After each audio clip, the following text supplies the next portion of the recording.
என்னப்பா நிப்பீங்கல்ல? உங்களை நம்பிதாப்பா வந்திருக்கிறேன்.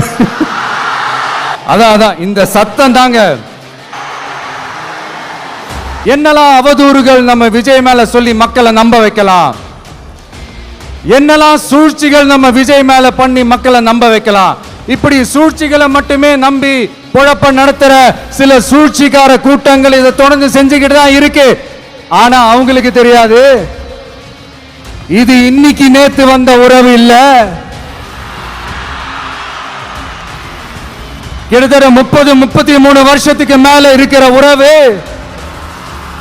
ஏன் நான் சினிமாவுக்கு வந்தப்போ எனக்கு வயசு 10, அப்பல இருந்தே இந்த உறவு ஸ்டார்ட் ஆகி போயிட்டு இருக்கேன்னு அவங்களுக்கு தெரியாம போச்சு.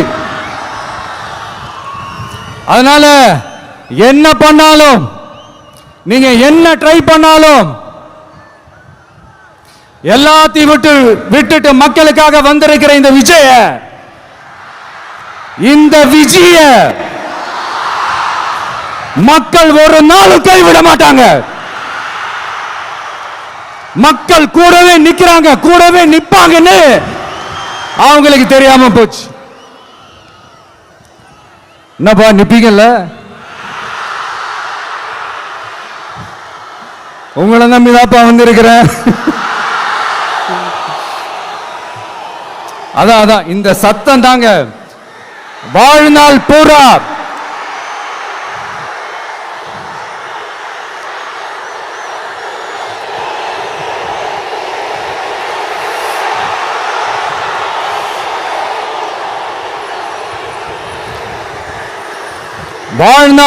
உங்களுக்கு நன்றியோடவே இருப்பேன்.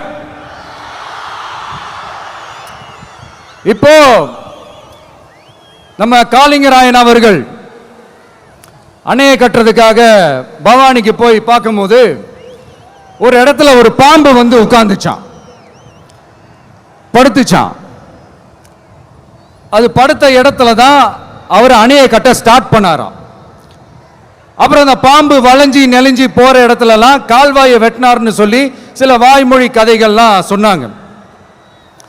தண்ணியை சேமிச்சு வச்சு குடிக்கிறதுக்கும் விவசாயத்துக்கும்